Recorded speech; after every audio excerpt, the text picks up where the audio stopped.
सुप्रभात। कक्षा दूसरी, विषय हिंदी, उपविषय पाठ 6, शिष्य के गुण। पुस्तक का नाम नई गुलमोहर हिंदी पाठ्य पुस्तक। व्याख्यान 2। आज हम इस व्याख्यान में पहले पाठ को पढ़ेंगे तथा समझेंगे। तत्पश्चात इसमें आए कठिन शब्दार्थ को भी जानते हैं। महात्मा बुद्ध का एक शिष्य था। बच्चों, महात्मा का अर्थ है ऊंचे विचारों वाला व्यक्ति। शिष्य का अर्थ है विद्यार्थी अर्थात चेला। एक दिन उसने बुद्ध के चरणों में झुककर प्रणाम किया। चरण क्या होते हैं? चरण होते पांव, ठीक है। फिर हाथ जोड़कर खड़ा हो गया। महात्मा बुद्ध ने उससे आने का कारण पूछा। तो यहाँ पर आपने क्या जाना कि जो ऊंचे विचार वाले व्यक्ति था वो कौन था? बुद्ध। महात्मा बुद्ध का एक शिष्य था। शिष्य मतलब उनका एक चेला या एक विद्यार्थी बोल दो। एक दिन उसने बुद्ध के चरणों में, जो बुद्ध हैं उनके पांव में झुककर प्रणाम किया अर्थात नमस्कार किया। फिर हाथ जोड़कर खड़ा हो गया। फिर उनके सामने हाथ जोड़कर खड़े हो गए। कौन? शिष्य। महात्मा बुद्ध ने उससे आने का कारण पूछा। जब वो हाथ जोड़कर खड़े हो गए तब महात्मा बुद्ध ने पूछा कैसे आना हुआ, मतलब आने का आपका क्या कारण था। तो आगे जानते हैं क्या बोला। शिष्य: यदि आप आज्ञा दें तो मैं देश में घूमना चाहता हूँ। शिष्य ने बोला, यदि आप मुझे अनुमति देते हैं, आज्ञा मतलब अनुमति, ठीक है, देते हैं तो मैं देश में घूमना चाहता हूँ। तो क्या बोला देखेंगे। तो बुद्ध ने बोला, अच्छी बात है, किंतु तुम्हें रास्ते में अच्छे बुरे हर प्रकार के लोग मिलेंगे।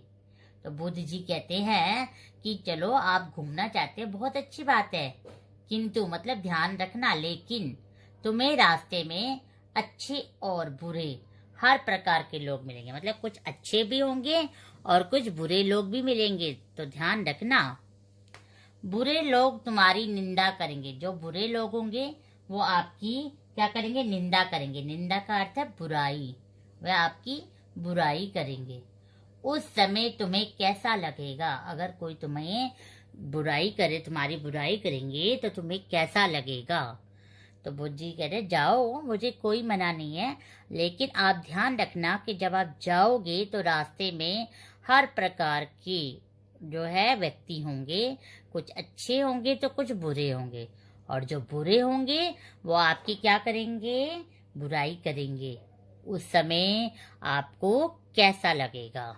तो आगे देखते हैं। शिष्य बोलते हैं, मतलब विद्यार्थी बोलता है। शिष्य बोलता है, मैं समझ लूंगा कि वे बहुत भले लोग हैं, क्योंकि उन्होंने मुझ पर धूल नहीं फेंकी और मुझे थप्पड़ नहीं मारे।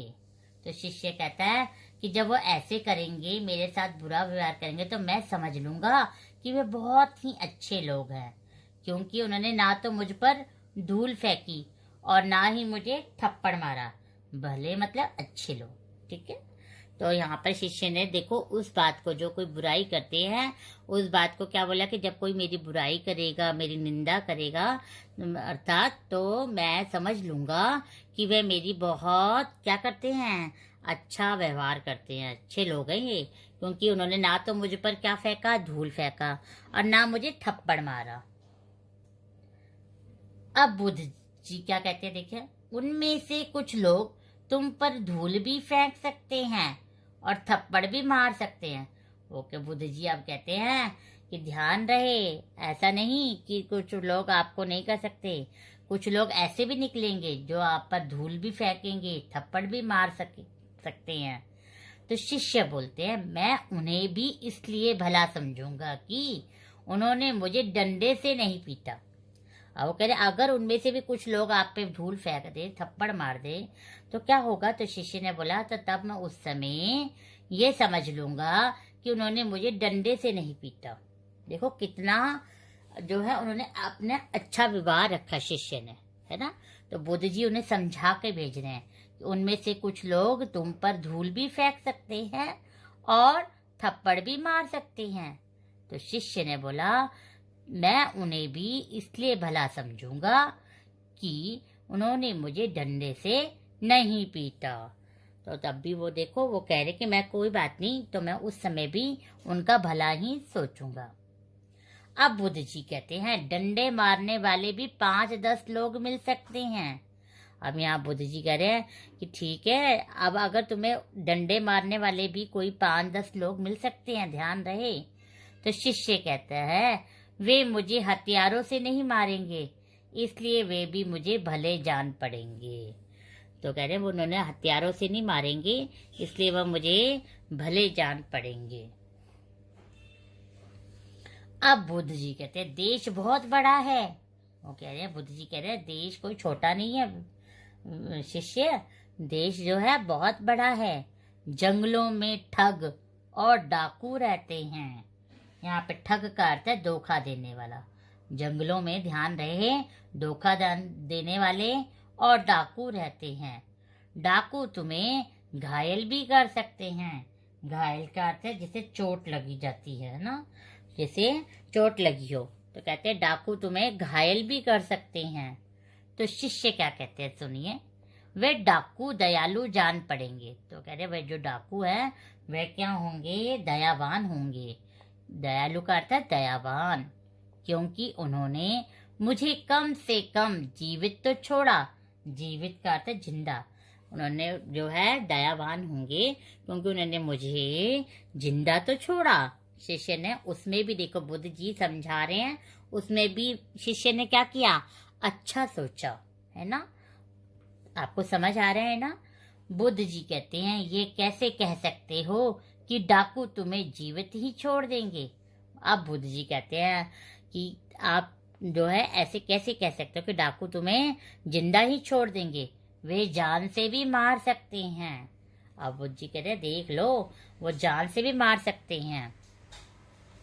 तो शिष्य बोलते हैं कोई दूसरा हमें मारे उससे पहले वे मार देते हैं। कोई दूसरा हमें मारे उससे पहले वे मार देते हैं। तो यह उनकी दया ही है। कोई दूसरा मारे सच तो वही मार देते हैं, ये उनकी क्या है? दया ही है।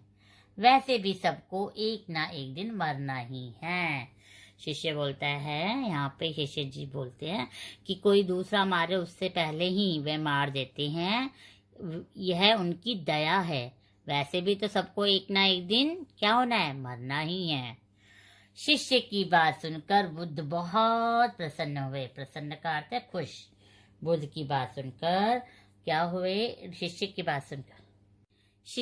बात सुनकर बुद्ध बहुत प्रसन्न हुए, मतलब बहुत खुश हुए। बुद्ध जी कहते हैं अब तुम देश में घूमने योग्य हो गए हो।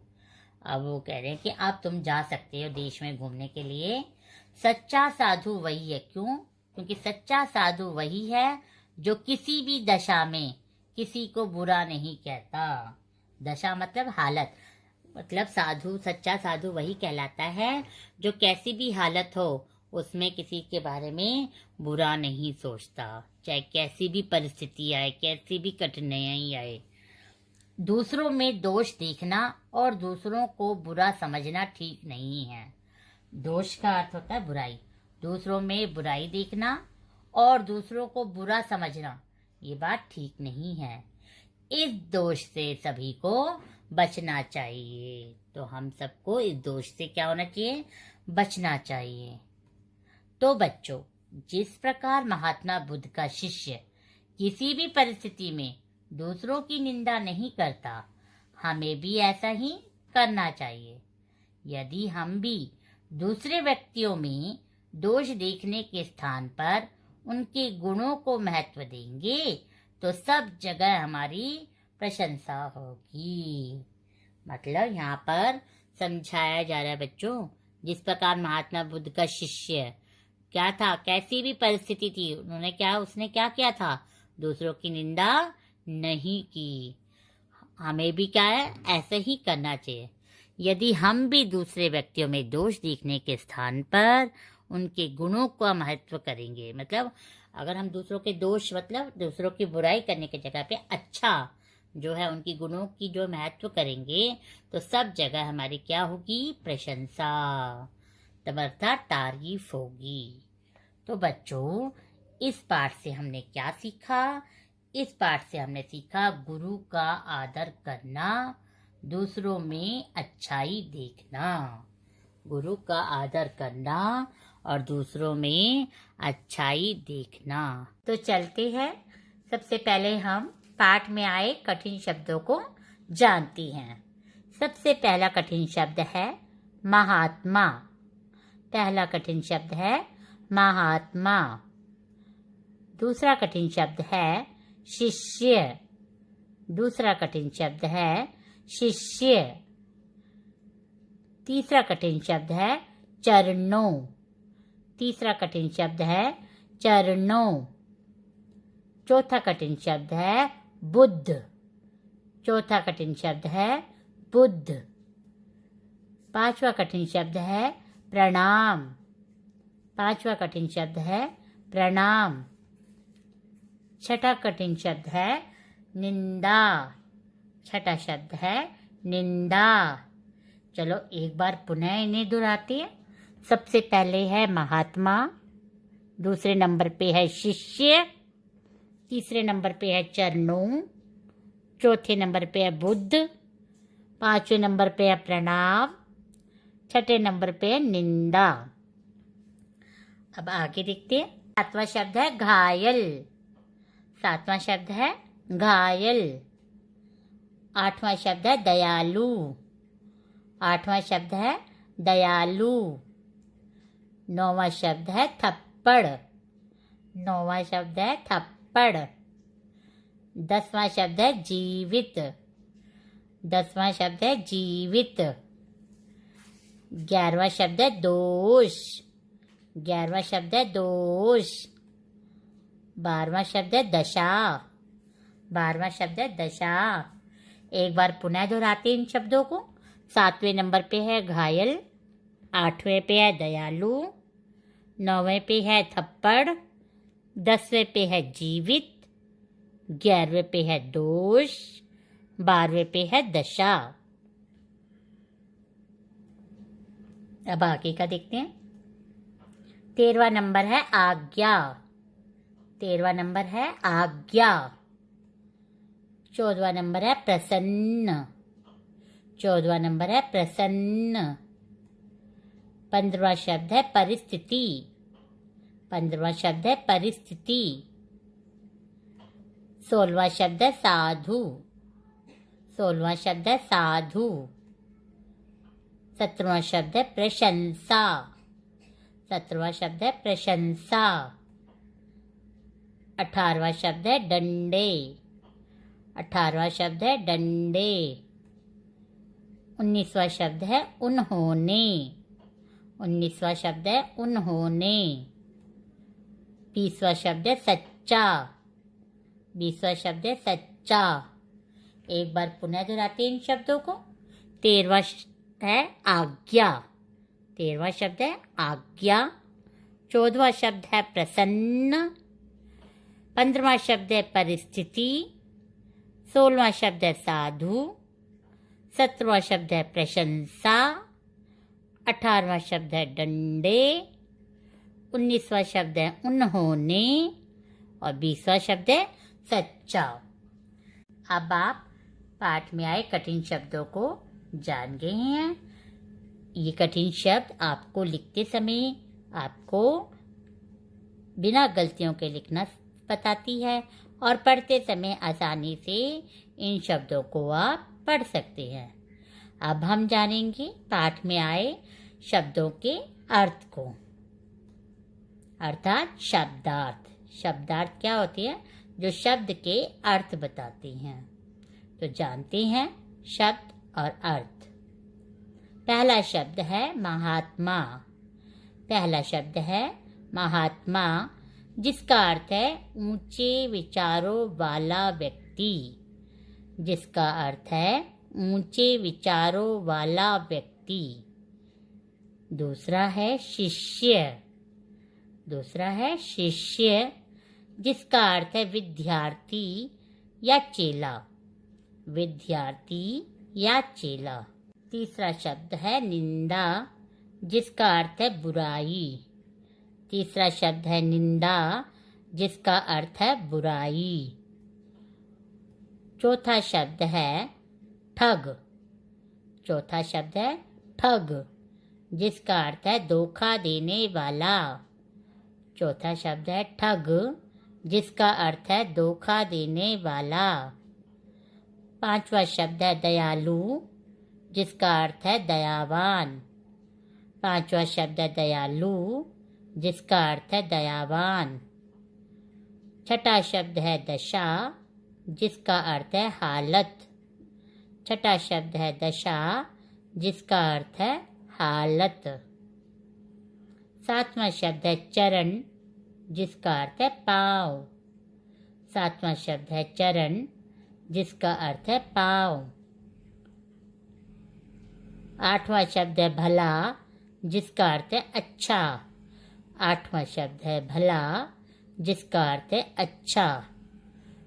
नौवां शब्द है घायल, जिसका अर्थ है जिसे चोट लगी हो।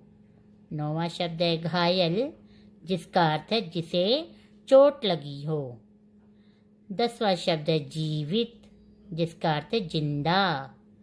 10वां शब्द है जीवित, जिसका अर्थ है जिंदा। 11वां शब्द है दोष, जिसका अर्थ है बुराई। बच्चों, अब आप शब्दों के अर्थ को जान गए होंगे। अब हम क्या करेंगे, आज के होमवर्क को जानेंगे। तो आज आपका गृह कार्य रहेगा, कक्षा में कराए गए पाठ 6 शिष्य के गुण के कठिन शब्द कॉपी में लिखो। कक्षा में कराए गए पाठ 6 शिष्य के गुण के कठिन शब्द कॉपी में लिखो। ध्यान रहे, जब आप इस कार्य को अपनी कॉपी में लिखेंगे तो कैसे लिखेंगे, सुंदर सुंदर। आपको लिखने से पहले अपनी कॉपी में फॉर्मेट बनाना है। सबसे पहले आपको लिखना है दिनांक। दिनांक है 4/6/2020। फिर लिखना है पाठ 6। इसके बाद लिखना है आपको पाठ का नाम, शिष्य के गुण। दोबारा बता रही हूँ, सबसे पहले आप लिखेंगे दिनांक 4/6/2020। फिर लिखेंगे पाठ 6। फिर लिखेंगे पाठ का नाम, शिष्य के गुण। फिर आप एक लाइन लगा देंगे। उसके बाद आप लिखेंगे कठिन शब्द।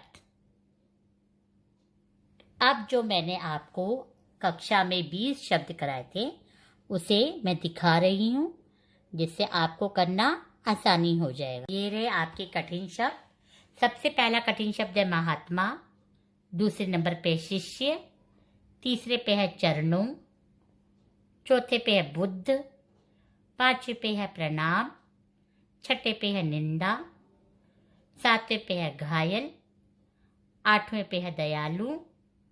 नौवें पे है थप्पड़। 10वें पे है जीवित। 11वें पे है दोष। 12वें पे है दशा। 13वें पे है आज्ञा। 14वें पे है प्रसन्न। 15वें पे है परिस्थिति। 16वें पे है साधु। 17वें पे है प्रशंसा। 18वें पे है डंडे। 19वें पे है उन्होंने। और 20वें पे है सच्चा। तो ये है आपका गृह कार्य, जिसे कठिन शब्द आपको अपनी कॉपी में सुंदर सुंदर लिखना है और बोलते हुए लिखना है। ठीक है। अब आपको मैंने जो कल गृह कार्य दिया था, उसका हल जानते हैं। आपके कल के गृह कार्य का हल जानते हैं। आप सभी ने अपना गृह कार्य कर लिया होगा। मुझे आशा है आप सभी ने सही से किया होगा। अगर आपकी कोई गलती हो गई है तो कोई नहीं, आप उसे ठीक कर लेना। ठीक है। मैंने आपको प्रश्न दिया था, नीचे दिए गए प्रश्नों के उत्तर सोचकर लिखिए। क्या दिया है? नीचे दिए गए प्रश्नों के उत्तर सोच के लिखिए। क है, शिष्य कहाँ जाना चाहता था? शिष्य कहाँ जाना चाहता था? कहाँ जाना चाहता था? मुझे आशा है आप सभी ने बिल्कुल सही लिखा होगा। शिष्य देश घूमना चाहता था। आपने भी यही लिखा होगा, शिष्य देश घूमना चाहता था। ख है, शिष्य की बात सुनकर बुद्ध क्यों प्रसन्न हुए? शिष्य की बात सुनकर बुद्ध क्यों प्रसन्न हुए? इसका उत्तर आप सभी ने अपने अनुसार लिखा होगा। मैंने आप लोगों के लिए छोटा सा बनाकर लिखा है, आप इसे देख ले। शिष्य की सकारात्मक बातें सुनकर बुद्ध प्रसन्न हुए। शिष्य की सकारात्मक बातें सुनकर बुद्ध प्रसन्न हुए। देखिए, शिष्य की, ठीक है, सकारात्मक बातें सुनकर बुद्ध प्रसन्न हुए। ग प्रश्न है, बुद्ध के अनुसार सच्चा साधु कौन है? बुद्ध के अनुसार सच्चा साधु कौन है? तो इसका उत्तर है, सच्चा साधु वही है जो किसी भी दशा में किसी को बुरा नहीं कहता। सच्चा साधु वही है जो किसी भी दशा में किसी को बुरा नहीं कहता। तो आपने उत्तर को जाना। यदि आपसे कहीं पे कोई गलती हो गई है तो आप उसे मिटाकर ठीक कर ले। ठीक है। धन्यवाद।